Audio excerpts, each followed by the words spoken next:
views and opinions expressed in this program are those of the participants and do not necessarily reflect the views of BronxNet or the program underwriters. Coming up on this edition of Perspectives, we go front and center talking about the topic of Black image as portrayed in America.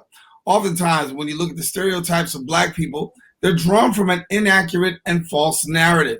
But over the past couple of years, we've seen more and more Blacks and people of color from all walks of life reshaping this image. On this episode, we discuss how recent racial tensions are allowing America to see a new perspective of who Black America is. Stay tuned because Perspectives with yours truly starts right now. What's on your mind? Express what's on your mind. What's on your mind? Anything relevant to life, you bring it to the table. Whether you make a move solo or a movement with a stable. No fables, just speak on your decisions. Cause in the long run, it's your voice, your views, your vision. Keeping it real with many messages for you to know. This ain't radio, but DJ runs the show. Entertainment, he rocks it. Politics, he locks it. The host with the most would handle any topic. Don't forget to share your perspective with shines of light. Cause it might make a difference in someone else's life. Make a difference in someone's life. Express what's in your heart and your mind. Share your perspective. What's your perspective? Let them know. And hello, everyone, and welcome to Perspectives. I am Daren Jaime, and of course, we thank you for joining. As always, you can watch Perspectives live here on BronxNet's Channel 67. We also encourage you to stay connected to us on our social media platforms at BronxNet TV. And if you want to reach me personally, of course, on Facebook, my professional page is Daren C. Jaime. On Instagram and Twitter, that would be DC Jaime 23. And there you can get some information as well as some inspiration. And if you share a comment, you never know, we discuss it right here on the show. And we'll bring it front and center and make it a power perspective.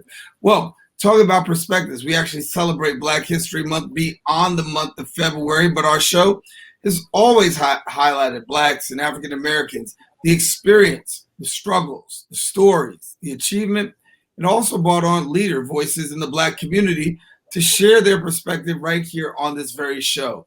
We've always had an interesting conversation, many of which on this show, and today it happens to be no different. Joining me now is a dear friend of the show, Tiffany Joy Murchison, who is the founder and principal of public relations, as well as a social media strategist at TJM and Company Media Boutique. My sister and friend joins us here, and Tiffany, good to have you back. Hi, Daren. Great to be back. How are you? I'm good. I think it's the first time we're doing a show, so I'm going to say Happy New Year to you. So Happy New Year here. Right. All right. So Happy New Year. Good to have you. Yes. Happy New Year to you as well. As we're talking about this here, I want to really go front and center. Let's cut right through it.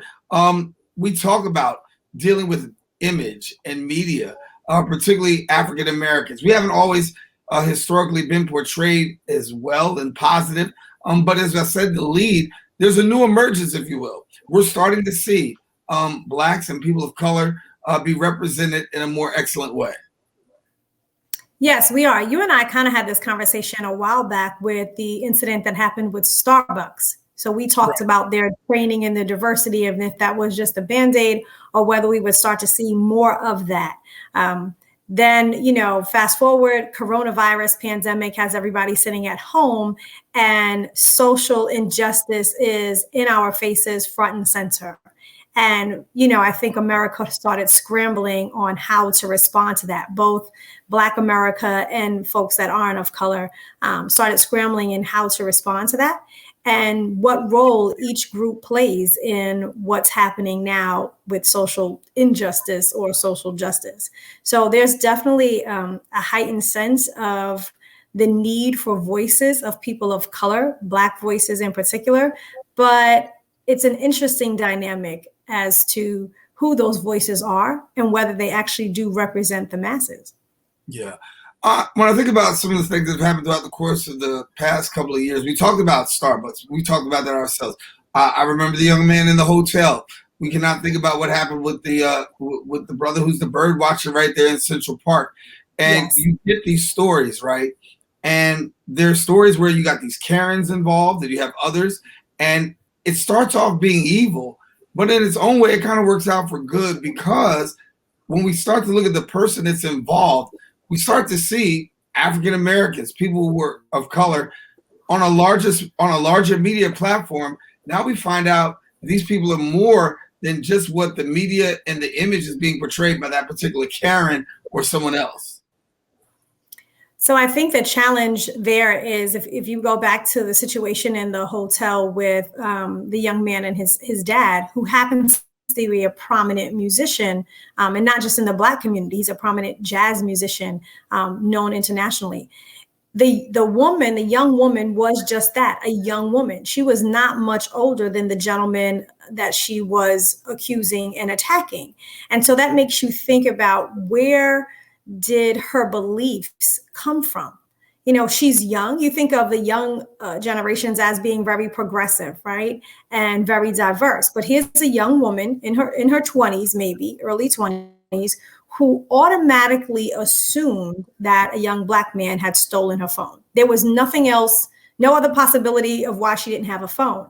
And so that makes you wonder, just how much are we getting through to the folks that it matters to, because they're carrying on the next generations. You know, when we're long gone, she'll be somebody's grandmother and he'll be somebody's dad. And what are they teaching the future generations based on their own experiences that have happened in the course of their lives and where their beliefs come from? So while we are attacking the system and putting people of color in higher places, I think really we need to look at what's happening in people's homes, because that's where the beliefs start. Right. Now, you hit the nail on the head. You talked about home. This stuff is ingrained. When I think about insurrectionists, and I think about those people who are doing injustice at the Capitol, those rioters, those looters, those thugs, when I think about those persons and I see a younger generation standing there being a part of that, the first thing that comes to mind is they aren't even given a chance to formulate their own opinion. They've been exposed to this generationally, and they grow up in this. And after they grow up in this now, they actually live this out, and this becomes their own lived belief system. Right, exactly. The biggest benefit for us to having more Black folks, people of color, but particularly Black folks at the table, is that there are going to be some people that are not of color that have never interacted with us, that only see us the way the media or movies portray us. And that may change some of their views once they have an opportunity to actually deal with someone of color and realize that while we are different, we are very similar. We're humans. And I don't think that enough people outside of the urban communities in America have an opportunity to see that we are human. You know, they have this picture of us as something less than, that we're not articulate, that we're not intelligent, that we don't put our pants on the same way, or that we don't eat with the right fork and the right spoon and the right knife, that we're not eating with our hands. I really do think there is a perception in the more rural parts of America that lend to that same narrative, that we are savage. And I think the more of us that you put in rooms, but not just in upper level management, I mean in middle management and in frontline jobs, that are interacting with the average, lower middle income family, that will start to change the narrative a little bit more so than putting people in these high positions that you don't get to see and interact with. It looks like it's just a token, right? So I'm interested in seeing companies that are going to put their money where their mouth is in their middle management jobs, in their, first line management jobs. That's where I really think you're going to make a difference. Yeah, it's going to make a difference. I want to ask the question before we go to break real quick about Black leaders. From your perspective, how are Black leaders helping to shape the Black image as you see it today? So I have to tell you that I'm super proud of our folks right now. Georgia is a big thing for me. If you think about it, Miss Abrams, like, kudos. She has taken every stereotype that was thrown at her and turned it around and turned a whole state blue, right? So we have a lot of firsts in Georgia. So I think that we are doing a great job in those places. However, I think we do struggle in urban communities with athletes and artists that may not be portraying us in such a great light, and it's combating what the Stacey Abrams and the Michelle Obamas and the Oprahs are doing in the world. And we do have a multifaceted view, but we have to be mindful of letting our newfound freedom take us back more than it's taking us forward. Let's take a quick break and come back and continue our conversation with Tiffany. When we return, coming up, we're going to talk about those sports athletes. How much of a dent have they actually made in the area of social justice and Black image? Talk about that when we return right here on Perspectives.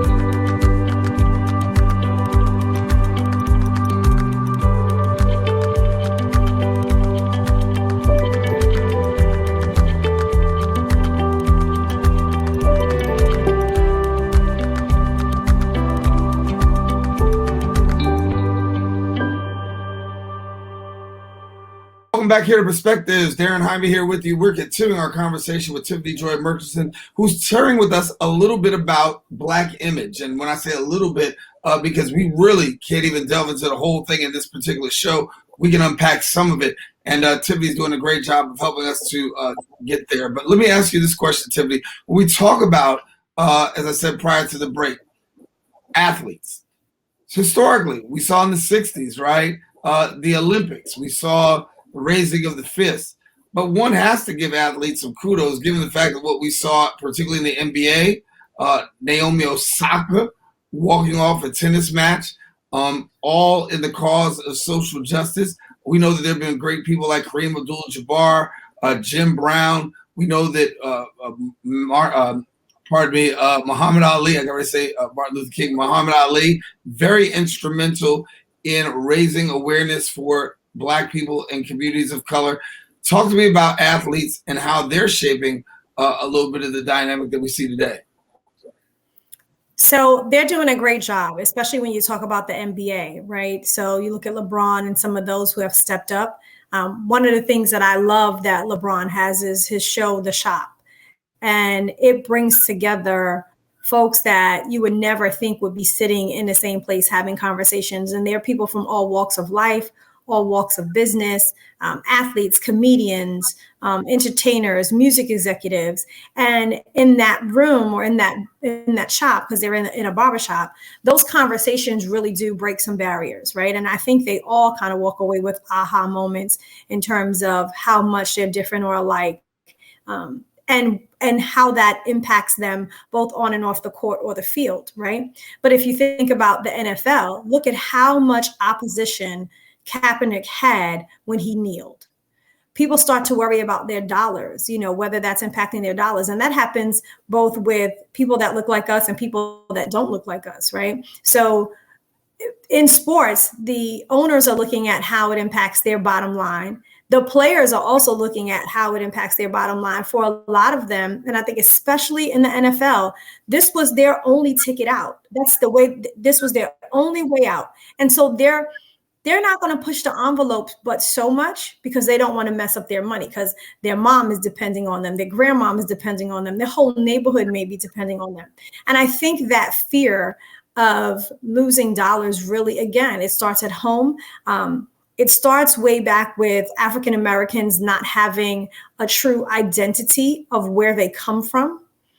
And I think that presents for us a struggle in who we should be. I don't think there are enough athletes that stand up. I don't think there are enough entertainers that stand up. If we think about how many African American or Black American athletes there are, for us to have one person in the NFL start a whole movement, there should have been 20. There should have been 40.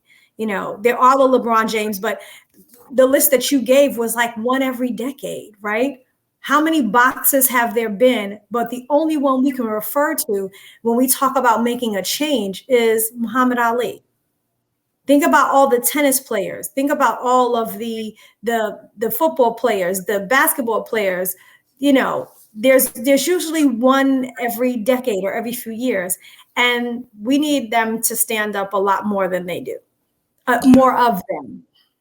I'll use the athletes as a transition to my next question because and we won't bring it from a sports perspective, but one of the things that I have noticed athletes using their platform is in a particular case to get and to force people to almost hire black.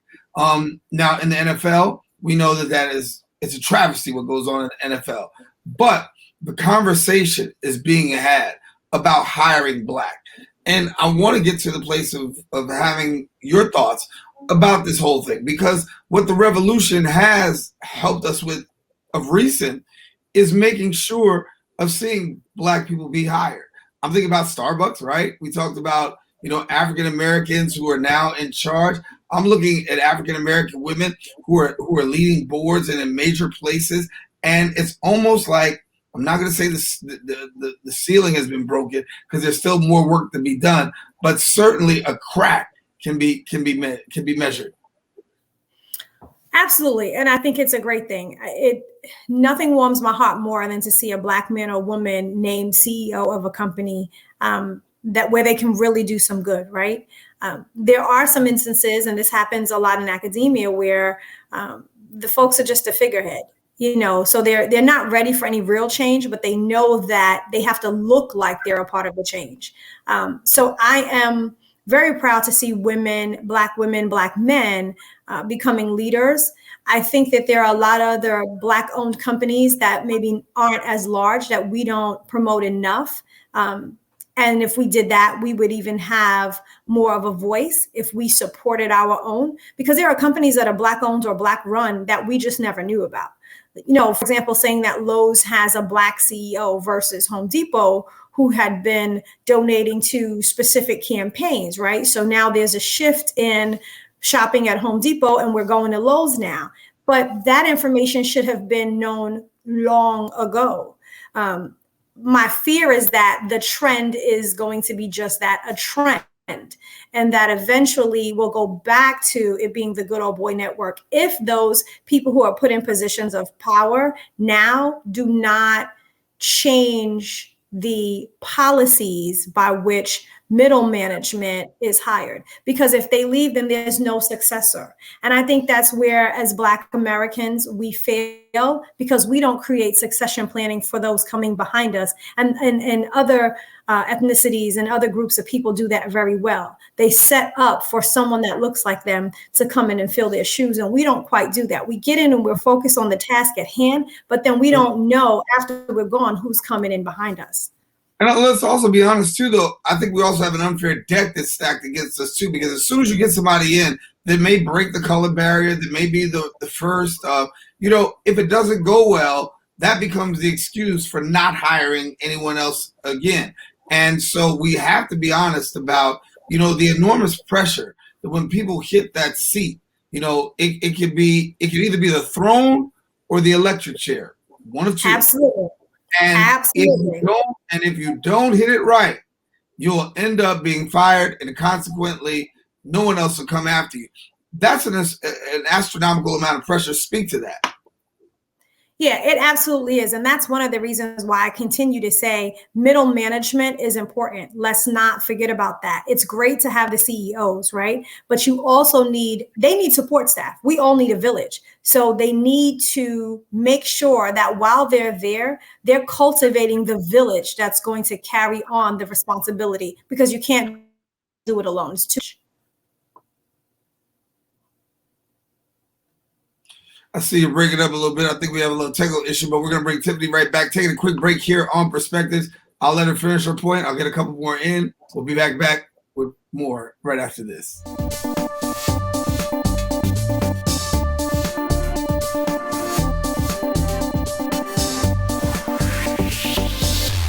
And continue our conversation with Tiffany. We are glad to have you here with us on Perspectives as we're bringing you the issues. And the issue is Black image in America, how we're being portrayed, and how can we change that? And so, Tiffany, I'll ask the question as a public relations and social media strategist and all of that. Give me a little bit about the image and the look. From a PR perspective, what can we do? And when I say we, I'm not talking about myself in media. I'm talking about just as an African-American man. and as an African American community and communities of color? What can we do to continue to help to change the narrative on a larger scale in the media and in the public? So I think the first thing that we have to recognize there is that in the rooms where the big decisions are made, I use the vernacular the kids are using, in the places where the money resides, etiquette still matters. We think that we have this new freedom, we have the Crown Act, so our hair is natural, which I'm totally for, but etiquette still matters. And I think we need to understand that we cannot always bring our whole self into a certain setting. Be unapologetically who you are, but also know the room, right? So I always give the example, if I'm meeting with a group of males, potential clients for the first time, and you guys have seen me plenty of times, I love lipsticks, but I will be mindful of which lipsticks I wear on that day. And that's just a simple example, but I need to kind of ease into it. It may not be fair, but it is what the game is. And if you want to get to where you can make changes to the rules, then you have to play by the rules first. And I think that's what we're losing, especially the younger generation. Etiquette still matters. Your appearance speaks for you long before you open your mouth. So we have to make sure that we know what the expectations are in the rooms that we're entering in, and we can't go in every room the same. If you're going into a meeting at Revolt TV, right, you may be able to be a little bit more relaxed. But if I'm walking into Bank of America, I'm still going to have a bun and a suit and be a little toned down, because I do not want to feed into any of their stereotypes at the onset.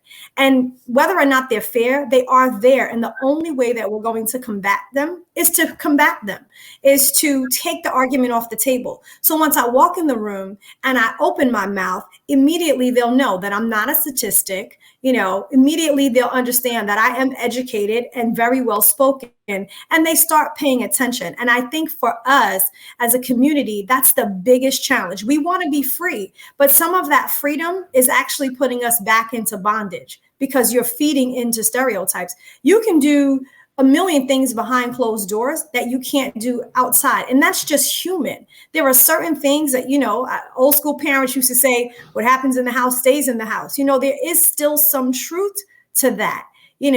Everybody doesn't need to know everything about you. And I think that's where we are kind of losing our grip a little bit as a community, a whole community, that, everything is just, we tell it all, we say it all, we bring it all, we want to wear it all. And that's just not appropriate in any space. So you got to know the rooms you're in. Talk to me about the room, the big room, the White House. Where the money resides. Where the money resides. Absolutely. Where the big money resides. Talk to me about Vice President Kamala Harris, because when we look at her, and she is an African American woman and also an Asian American woman, we will not shortchange that in any form. But also a woman. What does her image mean for African American women, Asian women, and women overall? I think one of the biggest takeaways we need to look at from Vice President Harris is that we need to do a better job at sticking together. Yes, we are all proud. Black women are proud. Asian women are proud. But we kind of tore her apart a little bit. And we need to learn to keep our arguments, again, behind closed doors, and in the public, stand up together for whomever it is, right? We can call her to task, call her to the carpet in the private rooms, but we need to do a better job at undergirding and supporting one another as women, and then as women of color. So that's the first thing that I would say we need to take away. All of the euphoria around her getting elected and entering the White House is great, but we need to make sure, again, that she stays there. Like you said, Daren, the pressure, the expectations, the weight of that, she needs to be undergirded and supported. And we need to ensure that she's not the last. She's the first, but we need to make sure that she's not the last. Yeah. And I believe that there will be more. And I think that she's broken that ceiling for sure. I think a lot of people see what they can be. I remember there was a conversation that was had, and it was Minister Farrakhan. And Minister Farrakhan was quoted as saying, imagine how many more women would have went after the area of math if they would have saw those hidden figures actually not be so hidden after all? It's about exposure, and what you see is what you have a possibility of becoming. Absolutely. I think that, first of all, just watching the inauguration, you had to be in awe of the power of women there. So you had Dr. Jill Biden, you had Vice President Kamala Harris, you had former First Lady Michelle Obama, you had Amanda and her wonderful poetry. I mean, you could not be more proud as a person of color and as a woman on that day. And definitely that opened the door, not for just young African Americans, but for grown folks too. Sometimes we get a little bit jaded because life has knocked the wind out of us. But even if it's not inspiration for what we can do, it's inspiration for what we can raise our children to do and be. And that kind of puts us back on our A game a little bit, I think, as a community. So I just want to make sure that corporations, businesses, both large and small, don't let the wave die. Let's ride the wave and continue to sow into our communities, continue to build up our children so that the next generations will still go after being astronauts and physicists and politicians and president and, all the amazing, wonderful things that we have the capacity and the ability and the rightful place to be. Before we leave, I want to give people an opportunity to connect with you and the work that you do. Please let people know the work that you do and where they can connect with you. So we focus on public relations strategies, marketing strategies, and social media strategies for what I call our feel-good companies, brands that are looking to do some good in the community, nonprofit organizations, and local and regional politicians. That's our focus. So you can find us on the internet at tjmnco.com, and on social, everything across the board is at tjmnco. So that's Instagram, Twitter, and Facebook, and LinkedIn. And we are always here and always ready to do the good work. Tiffany Joy Murchison, thank you so much for being with us here on Perspectives. We're glad to have you. We got to have you back real soon. Anytime, you know that. All righty. Well, listen, everybody, I want to let you know that we are about out of show. Thank you for joining us here on Perspectives. I want to let you know when it talks about Black image, that's exactly what this show is about. It was actually created as an opportunity to have conversations about things that were pertaining to the African American community, presenting things in different lights, sharing perspectives that actually do make a difference in the narrative. Too many times we've seen negative issues and stereotypes, or we don't have beyond the mainstream conversation. And so that's what our goal is here at this show, to have more than just a mainstream conversation, an opportunity for us to really do that, share our perspective, to create an image. And so as we go throughout the course of 2021, we're going to invite you, come on with us, take the journey with us. We want you with us as we continue to bring you more information, more inspiration that's going to help to show you images, but not just images, but to provoke thought. I'm Daren Jaime for all of us here on Perspectives. Thanks for watching. Share your perspective with somebody else. You just don't know. It might make a difference in somebody else's life. Take care and God bless.